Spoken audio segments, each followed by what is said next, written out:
It's tea time, and guys, I am back with a very special guest. TV personality, model, and not just that, my favorite person, Christine McGuiness, is in the building! Christine, you look stunning. Thank you. Like, thank you for coming down. Oh, You're up north, aren't you?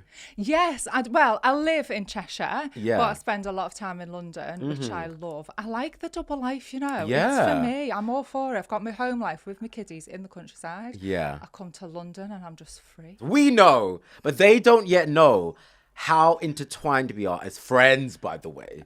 As friends. When I met Christine, we were doing an ITV show called The Games, We were. right? And as part of the show, the celebrities had to like compete in sports and whatever. And I actually didn't know how to swim. So the first time I met you, I don't know if you remember, it was my first ever swimming session. And I think it was somewhere in South London. And remember, it was at a pool and it was only the two of us there. Because it was my first time too. Stop it. Yes. Christine, yes. you definitely knew how to swim. No, so I was more embarrassed about saying that out loud, that I couldn't swim like properly. I could keep myself afloat, so I felt safe. But yeah, it was my first time, and that's why we were on our own, because we were having What? proper I didn't lessons. know that. I thought you were just there, like, said it, practicing. But you owned it. You were like, I can't swim. No, but I had never known how to swim. So, you know, like when you're in school, right? Yeah. I don't know how, did you go to school in Cheshire? Liverpool. Grew up in Liverpool, yeah. So you might have had the same thing when you're in school, you have like I think the green ribbon, the yellow ribbon in school. And I think the yellow is when you pass, when you kind of like, when you can swim from one end to the other. I didn't even get the yellow, babe. Like I think I just got halfway and I just couldn't do it. So for this show, I actually had to learn how to swim all the way through. We had to learn 9 Olympic sports in 6 weeks, people. Flipping hell. Yeah. But I am so happy that it was you there, because look, I think I'd never done anything like that before, where I'd been like on a show or around people like yourselves who had like been on the telly, like celebrities in their own right, whether it's from like television, whether it's from like acting, modeling or whatever. And I was quite nervous. So like to have you as the first person I met was like the best thing ever.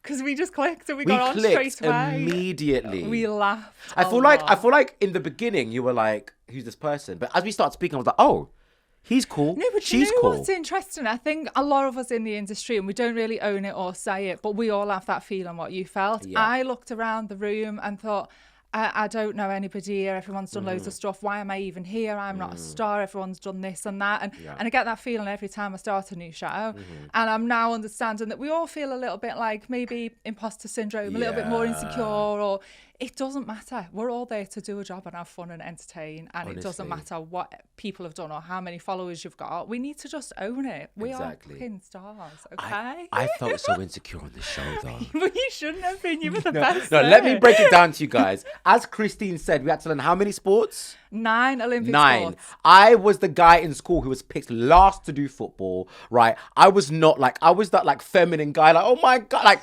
people were not picking me for anything. I was never doing sports. I was with the girls, like I am that type of person. I was so insecure, and like, obviously, like with the boys, don't get me wrong, I got along with all of them. I think I'd known Wes Nelson from before because I'd interviewed him when he came out of Love Island and stuff. But the other guys were probably just like, who is he and why is he here? Now, Colson Smith was really, really good because Colson was like, love him to bits, but Colson was kind of like on my level. Do you remember? Yeah, well, he was still really good though because he could swim. But again, I think that's why us three did really, really get on. But I Yeah. think it's because obviously we were the least sporty. Guys, me and Christine, okay, just think of like when you're in school and you were bunking with like your friend in school. That was me. That was us, right? It was like we done PE for 6 weeks. We were the ones that bunking. were hiding. Me and Christine were like lying down. We'd have our pictures taken by the photographers every now and then. We'd lie down. We'd have a bit of a chin wag. I'd do a nice little stretch, you know, just in case the photographers look. Exactly, just in case they saw. Like Christine was in the Daily Mail every single, I was about to say week, day. But I just thought I'm going to have a good time. This was the biggest job I'd done away from home, as in length of time, because we were training Monday to Friday For a couple of months, actually. So I just thought I'm gonna just have to get on with it and do it and have fun. And I chose to go down the fun route rather than the serious route. As you know, I sunbathed every day. That was my sport. I absolutely won gold. Yeah, you're like, this is my sport. Yeah. So this is my sport. That's what you always used to say, yeah. Yeah, because the running, the rock climbing, the hurdles, like the swimming, everything, it went for me. But like I said, all talents are just in other areas, Paige. Exactly. They don't know yet, but you nearly quit the show. I did multiple times. I've got a bit of a bad track record for quitting shows, and I don't mean to. I've got every intention when I get there that I'm going to do the show and I'm going to enjoy it and I'm going to do my best. Usually what happens is I sign up, I come along, and then I shit myself and I go, oh God, I can't do it. I'm not made for this. But I did actually stay. You did really well. I completed the whole run of the show. You did really well. And one thing, every time I talk to people about the games, they always say, actually, the real entertainment wasn't the sport. It was what was happening behind the scenes. Do you know, for me, that was the show. That was the show. It frustrates me that I'm They not never a saw producer. all of that. Because I would have had all of that entertainment, what was going on behind the scenes. But what was quite beautiful about that is kind of like the friendships that were being built behind the scenes and also like the relationships as well. Well, first of all, on Us, I had just come out at that period. I remember you telling me. I had just spoken about my sexuality publicly online. I think it ended up in the media and stuff. And it was quite a tough period for me, babes. I couldn't believe this because I remember you telling me we were lay on the running track. Yes, we were laying down. We were lay on the running track. Yeah. We were supposed to be running, but we were lay on it. And I've got a little video clip. I'm using one of their massage things and Will comes over for a chat and he's like, why aren't you running? We ended up just having this big heart-to-heart about your sexuality. But I think I was more surprised that it wasn't already known. Oh, you were like, so I've just come out. What are you trying to say? You know? Okay. Yeah, I hadn't told anybody. But I opened up to you at the same time and spoke about the experiences I had when I was a teenager. Yeah. And I didn't realise at the time it was such a big deal for you. And then obviously since then I've gone through it and I get it. It's a big fucking deal. Personally, it's a lot. But you handled it well. Was that near the start for you? Because obviously, look, at that point, it's no secret, guys, that there was, on that show, there was somebody who got along with really, really well. Yeah. And I think a lot of people were rooting for you, actually. People enjoyed that. I got jealous. I got jealous because, can I just say, at the beginning of the show, me and you were close. We were still close all the way throughout. And then this person just comes in and is taking Christine away from me. And I was busy. Yeah, I was so jealous, but look, it was beautiful to see because I guess that's kind of what these shows are quite good for. Because we became really good friends, and then you met somebody else on there. Would you say that that's kind of when you started to like learn maybe a bit more, even more about kind of like your sexuality and stuff? No, because I dated boys and girls as a teenager, so I'd always been very open. But then obviously I'm married and I'm married for a long time. I have 3 children and it was never something that had ever come up in conversation publicly, but it certainly wasn't anything that was hidden privately. My ex-husband knew, my family knew. At that time? Yeah, from when I was a teenager, I'd always Wait. So you're telling me that when we were doing the show and you were getting close with that person, your ex-husband knew that you were open to dating women as well? No, he knew that I had dated women before we even met. Yeah, so then when we separated, obviously, for my friends and family, they weren't shocked when I said I'm going to start dating women again because I've been married to a man for a long time. Yeah. I'm gonna go and explore that side again, and I fully have and enjoyed it. As you should, girl. Exactly. You should. But can we just check? Was there no overlap during that period? Oh God, no, of course not. I was working. I was training every day. On my suntan, obviously. I was working hard, but no. So at that time, it was very much I was trying to get back into just feeling comfortable with the fact that my marriage was over, and there was no way that I was even ready to date or think about another relationship because I had a lot to sort out. But I had to go through the trying to figure out where the line is between blurring a friendship and something more than that. And I think that's something that 2 girls together really struggle with. I find that lesbians a lot, it's trying to get that boundary of, are we just friends, or is this something more than just friends, or actually do I just really want to be like them, do I like all of that kind of thing, and trying to get the right balance for that has landed me in a couple of situationships where I've thought, oh, this is a nice friendship, and then it turns out that there's feelings and other things involved there. So I have to be very, very careful. So I feel I've actually learned how to date again in the last 3 years. Good on you, girl. And like even after the show had ended, I do scroll through the newspapers and see what's going on. And because I thought in the moment that, she probably like keeps this quite quiet, but it all started to kind of unravel and come out. No, I wanted to keep everything quiet because it was all brand new to me. Were you and this person kept on getting getting caught like in like public places. I was like, I wonder how she feels about this. Like just from like a sexuality standpoint, like, are you ready for people to see you kissing a girl or like with a girl? Absolutely not. Absolutely. That must have been quite hard for you. No, it was really, really hard. I wasn't ready for that at all. And I'd like to say I learnt my lesson, but I've been caught with God knows how many since. So, I try and keep things quieter in my personal life. Yeah. Not because I'm not comfortable or I'm not proud or whatever, because I am. I will happily say all day, every day, I date women and I fucking love it. It's beautiful. I love that for me. But I've got 3 little children.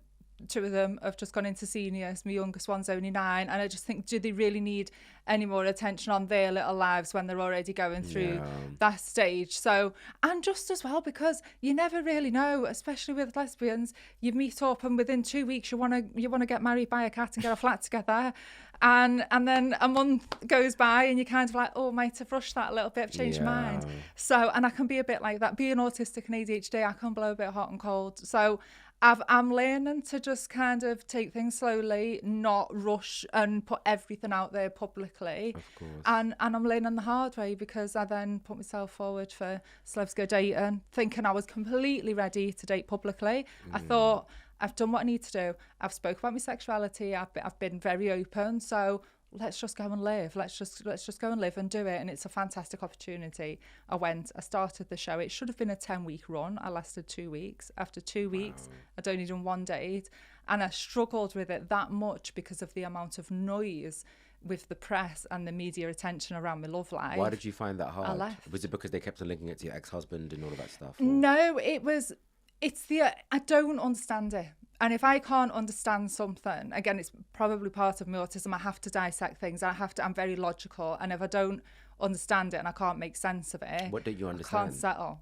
Why is there so much attention around me dating women? I think you know why. In 2025. No, I don't know why. Well, okay, I agree with that. I don't know why. I think they shouldn't be. I think people shouldn't make a big deal out of, like, you know, same-sex couples. But I think, Christine, it's because a lot of people know who you are, and, you know. But so why does it matter? Like, you're like, people know who you are. I don't get why it matters. So yeah, being in the public eye, my ex-husband is a big name. But why is it such big news that a woman is dating a woman?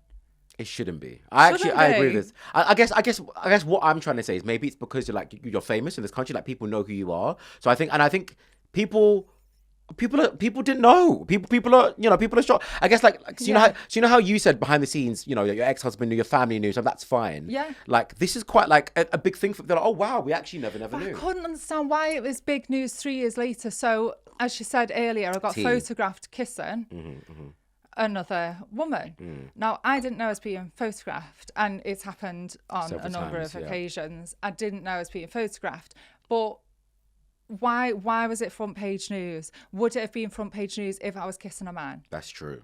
And that's where I'm kind of like, okay, you all know now, I've said it, I've spoke about it, and you've got pictures, so we all know. Why is it still big news 3 years later when I'm on a dating show saying, yes, I'm dating women? Why does there need to be photographers and journalists hanging about to try and get something when this isn't exclusive? It's not big news. Yeah. It's really not a big deal. Let me live. Everything you're saying now is actually so true, right? Yeah. I feel like some people say that, oh, you know, there's rainbow flags everywhere, so everyone's accepted it. It's fine. We should move on. Not stop making a big deal out of it. But actually, people make a big deal out of it.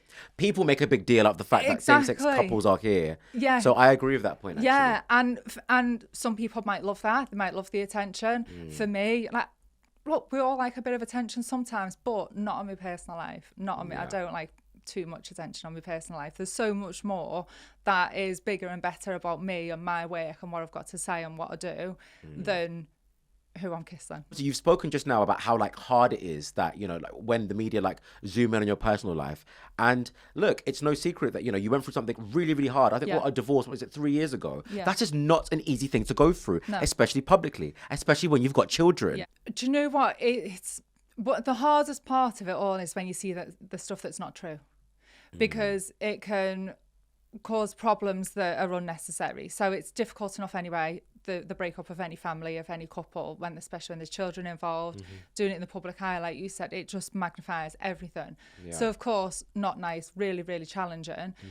But it's the amount of little bits of breadcrumbs that come with it that are unnecessary. Like, there's a source has said this, or, you know, they're arguing over the house, or there's a big divorce battle. So many little things that were created that weren't true, that just made it 10 times worse. And I think that's where there's a boundary that needs to be built, I think, between the media and people in the public eye. And I know that there's a lot of people that will go, well, if you're putting your life out there, if you're in the public eye, you've got to expect for people to want to know what's going on in your life. I completely agree to an extent, of course. If we're using these platforms to sell our products or advertise our shows or whatever it is we're doing, I get that people are going to be interested in what's going in our life. But it just needs to have a bit more of a boundary on how much do you cross that line until it's intruding into my personal space now, where it's going to start affecting me, my mental health and my children. And that's the area where I think the media should tread more carefully. We all know people have been pushed to do things that are now unchangeable. You know, we need to really remember that, yes, we are on telly, we're entertainers, we'll turn up with a smile and we'll have fun. We're still human, we're still people, we still go home and have to deal with our problems at the end of the day. We don't want to do everything publicly. Yeah. Now, I'd like to hope that, like, you're in a much better place now, but I guess we've spoken about like how the media made you feel, but how did you feel emotionally and personally? Do you know what? Emotionally. So my kids get me through a lot, obviously. So on the bad days, on the low days, I remember the reason that I'm here, and I remember my purpose. And when I am struggling, even if it's to go on stage and talk about autism, that's my most passionate project that I will ever have for the rest of my life. But I will still stand at the side of the stage going, I can't go on, I'm nervous, I'm scared, what if nobody likes me? And I'll overthink everything because I'm autistic. And then I remember that's why it's important for me to go out there and talk. I think it's remembering that your purpose is bigger than your fear. And that's what I fully believe I'm here to do. But on the really, really tough days, I will just cut off. I cut off. My communication goes rubbish. I'm not in touch with anyone. If I really just can't mask and I can't just pretend to have a laugh, then I accept that I've got to just feel it, keep feeling it, push through and just come out the other end. For the last year, I really, really struggled. And I'll be completely honest, I begged my doctor for some help. Wow. Because I couldn't cope with the noise in my head because of all of the noise outside. So I medicated my ADHD for the last year, and then almost 2 weeks ago I've come off it. I've completely come off it and I'm not on anything. And it's been a whirlwind of emotions. I've been so up and down because I've realised how much the medication helped me. It helped me kind of not feel as much, but it gave me so much clarity to process and see what was going on in my life and with work, at home, in the public. I could see it all with clarity whilst I was on this medication without getting overwhelmed and upset and emotional. So then when I've come off the medication, I've had the last 2 weeks of kind of going, oh, wow, I can feel everything. I can feel everything again. And I have cried. I honestly, I could have filled Niagara Falls with my tears because I felt everything all at once when I've come off my medication. But I had to come off it because I couldn't deal with the side effects. And now I'm past that stage of kind of done the cold turkey thing under doctor's notes, by the way. If anyone's thinking of doing it, speak to your doctor. And now I'm kind of like, okay, I feel okay. I feel like I needed it to get through that time. And now I want to feel. I want to fall in love again one day. I want to laugh and cry with someone. I want to create memories. And for that, I need to be fully present and not medicated. And I'm still here. I'm alive and kicking and I'm happy. And I'm all right. There's still bits that I need to navigate, which I was going to ask you about, because I think you're the only person that is probably quite similar to me with the coming out or just talking about your sexuality. We know how personal it is and how hard it can be. When you're doing it in the public eye, I kind of had like, not like a tick box, but I was like, okay, so I've been seen kissing a woman. People kind of know. Then I've confirmed it, so I've confirmed it now, so that bit's done. And I was kind of having this goal of, when I've done all of this, then I'm going to be able to just relax and enjoy my life. And I might meet someone and it might have a lovely relationship and it'll be fine. But I've gone, tick, yeah, I've done that. I've come out now, I've said it. I'm still not at that place where I feel That's like what- I can just step out with somebody. Yeah. Why? Look, I think it's a really hard thing to do. Have you done it? I've not actually. I think it's a really, really hard thing to do. I thought as well. I thought, all right, you come out and then you let people know, Yeah. and then all of a sudden everything just becomes perfect. Yeah. Because I think, like, But why aren't we comfortable? We're both quite comfortable in our own skin. Yeah. We're both quite comfortable with our I think sexuality. it's quite a big thing. And I think it's a step Yeah. that, like, when you're, do you know what it is? I think you have to find the right person. I think to go through that level of stick publicly, you have to find the right person to do that with. It's and a you have to massive trust them. commitment. You have to trust them. It's a Yeah. massive commitment. That scares me. But I've recently finished doing CBT and is it cognitive behavioral therapy? Yeah. I did it for the last 6 months. And one thing we spoke about was boundaries, and that was like a massive thing that was going on throughout. And I was reading earlier about obviously your situation, and I was like, I read that you actually ended it. I'm like, that's a very strong thing to do. Come on, girl. Come on, girl. Like, that is a big decision. And that comes down to boundaries as well. So that means one day you woke up and you said, I want something Biggest better for decision of myself. life. Yeah. That must have been the biggest, Christine, the decision of your life to say, I'm ending this marriage, because you know that the ramifications publicly, your children, but you said, hold on, I'm gonna put my boundaries in place and make things right for me. It would have been the easiest thing in the world for me to just brush everything under the carpet and carry on with life. It would have been so much easier. It's not easy walking away, no matter what's happened. But I think for me, in any relationship, whether it's a friendship or work relationship, with anything, you've got to have your boundaries. You've got to have trust. You've got to have loyalty. You've got to have respect, and that respect also needs to be respect towards yourself, and you've got to have respect from the other person. And I think without those three things, sometimes love just isn't enough. So It's not. And that's what where I'm it had learning. got Wow. to, and I just thought, I can't. If I keep allowing this now, I'm disrespecting myself, and that's where I got to. And I was kind of like, okay, before things get worse, let's just end it amicably, and let's just move on separately. And that's where we're at, although we haven't quite moved on separately because we still live in the same house 3 years later. I don't know how you do it. It works. It works. Co-parenting, innit? It works. Yeah, it works as you should. It works. I don't need to be like dropping my kids off at daddy's house for the weekend, or they're coming back. It's quite to a good mummy's idea, for- actually. Yeah. Coming yeah. to think of it, yeah. It's like a Swedish thing. It's like a new modern divorce Oh, thing. really? Yeah. It's a nest and home, so it doesn't upset the children. You've got to remember, children are innocent in it. They haven't done anything wrong. Why should their life be flipped upside down and torn apart? Why should they be having one day over there? And like, they need to know where their home is. They're little children. They're all autistic as well, so they like routine. They like things to be the same. I am not going to upset my children's life or routine because I want my own space in my own house, when I can come down to London, work and have fun. I can stay in hotels. I can do all of that. I'm not in any rush to go and live with somebody, and I'm sure he isn't either. So we've chose to stay together in the home, and we go in and out, and the children don't need to be moved or upset, and it's nice. They're still at home with mummy and daddy. Yeah.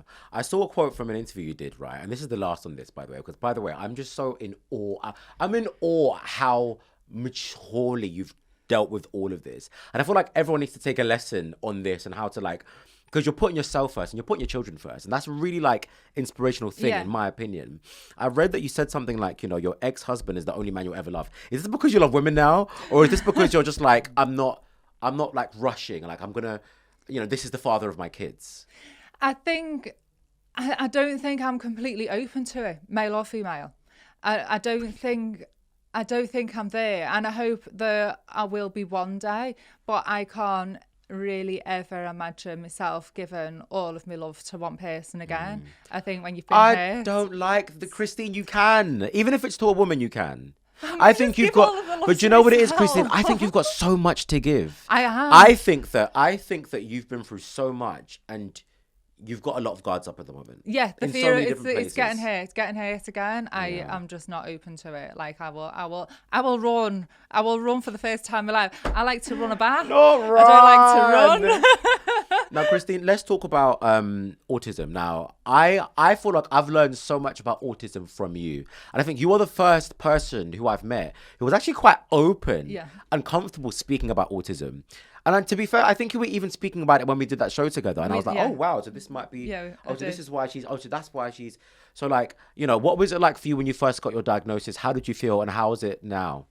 all these years on? First got my diagnosis around 6 years ago, and it was after my 3 children got their diagnosis, and suddenly things make sense. I was kind of like, okay, this is why I'm very particular with food. This is why I struggle to socialise. This is why I struggle to make friends. This is why I need my quiet time. I like everything in routine. Don't like it when I miss the train. Don't like it when I'm late. All of these things that I considered myself quite hypersensitive to. I didn't know why. I just thought, oh, it's just me. I'm just being awkward. I'm difficult. I always felt like a problem. Always felt like I was a problem. Yeah. After that diagnosis, didn't just like wave a magic wand, but it gave me an answer.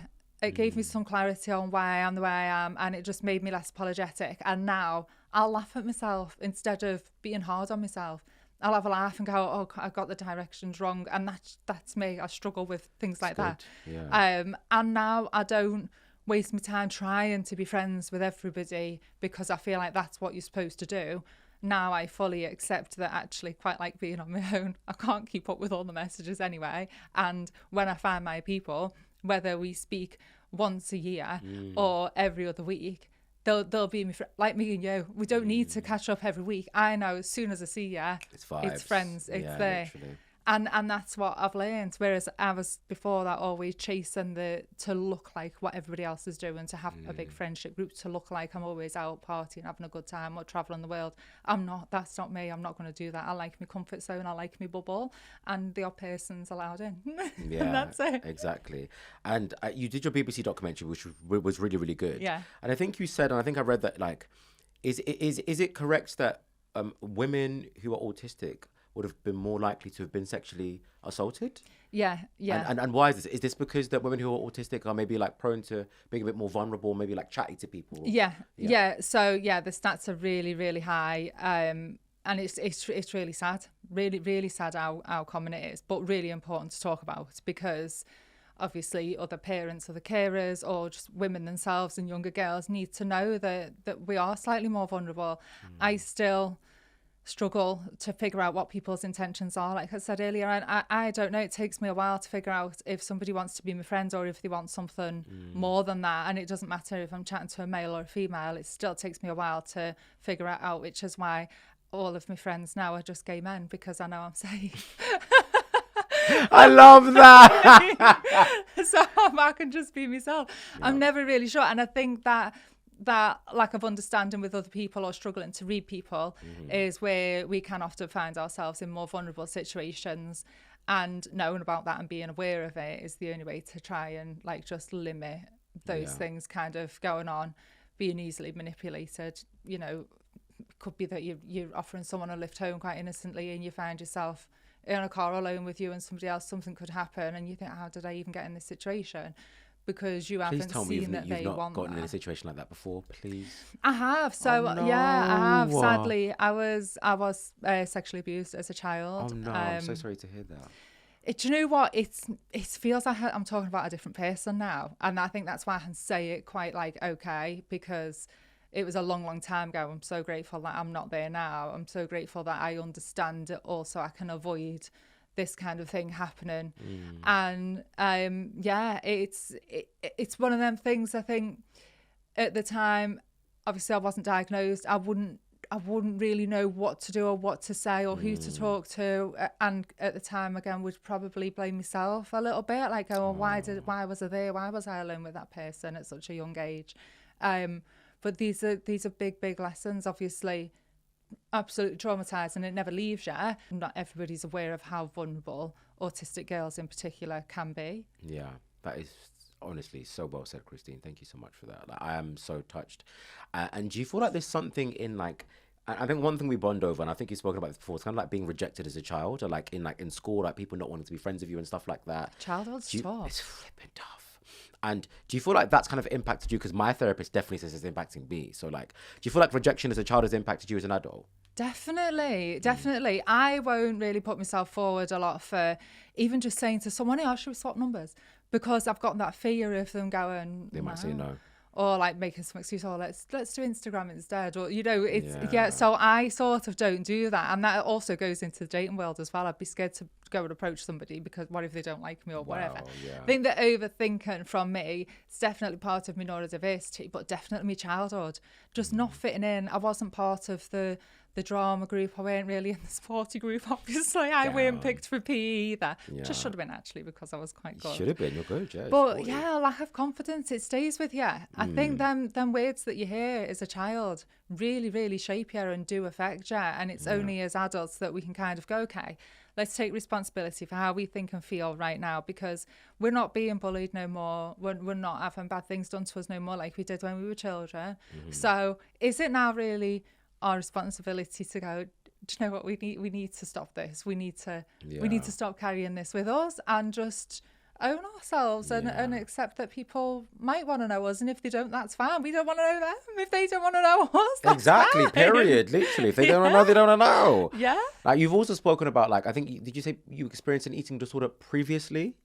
So again, this is one of the things that, had I been diagnosed earlier, I like to think probably would have been avoided. So it's really, really common for autistic girls in particular to have food sensory issues. Wow. And that's where my eating disorder came from. So in school, when I went to senior school, I really struggled with the news in the canteen, all of the noise in the canteen. The menu changed every week, so it wasn't the same. The anxiety of just queuing up to get to the front of the queue to pick my school dinner. That was a big deal. We're going, oh my God, what am I going to do? What if I don't like it? And then where do I sit? And it was all too much. So I chose to not eat because I couldn't eat. Wow. Do you remember at the games, I wouldn't eat with anybody. You didn't eat around anyone. Yeah, I'd go and sit in my car because it reminded me of school, and it was painful for me. I couldn't do it. And understanding the reasons why is because I weren't comfortable. It was too busy. It was too loud. I didn't know what the food was going to be, because every day the food's different. Yeah. And that really just throws me off, and I'm not comfortable. So I would choose to not eat rather than eat. Now I understand that. If I'm away from home, I will make sure that I take my own little lunch, or I'll check out and see what the menu is before I get there.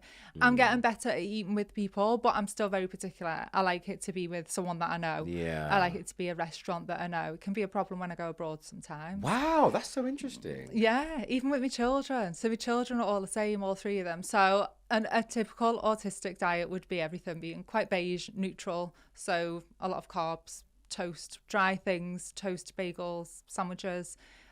You've got this to a T. You're like, I'll eat this, at that time, at that place, and that's it. Yeah. Listen, I'm a cheap date, so I'm fine with the Mackie D's. I love that. Now, in the entertainment world, you've done so many shows. Obviously, you nearly quit one, but you quit Celeb to Go Dating recently. Wait, well, your reason for quitting that was just because you didn't want to date publicly, which you kind of said today. Yeah, the noise around it was just too much. But never say never. Yeah. But what about shows like, look, I'm a Celeb is around the corner. Oh, no, it is. Yeah. Would you do it? I'm asking you. Don't throw it back at me.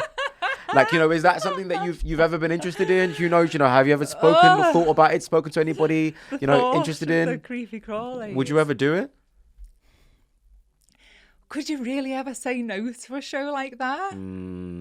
It's a different question to would you want to do it? Would I want to do it? Absolutely not. But would you do it is another question. Would I do it?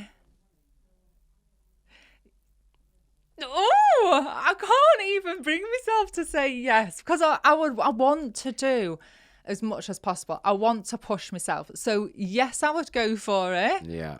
Would I stay?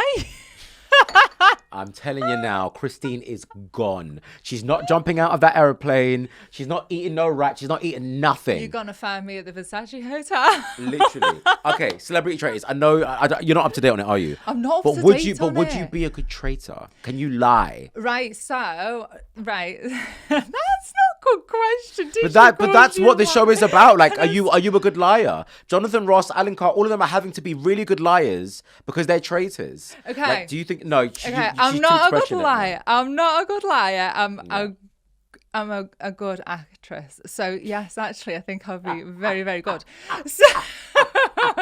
So I don't. That's the same thing. Yeah.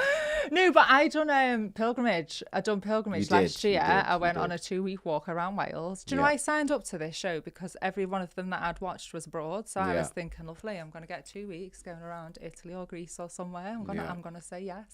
So I agreed to do the show, and they went, your location is in Wales.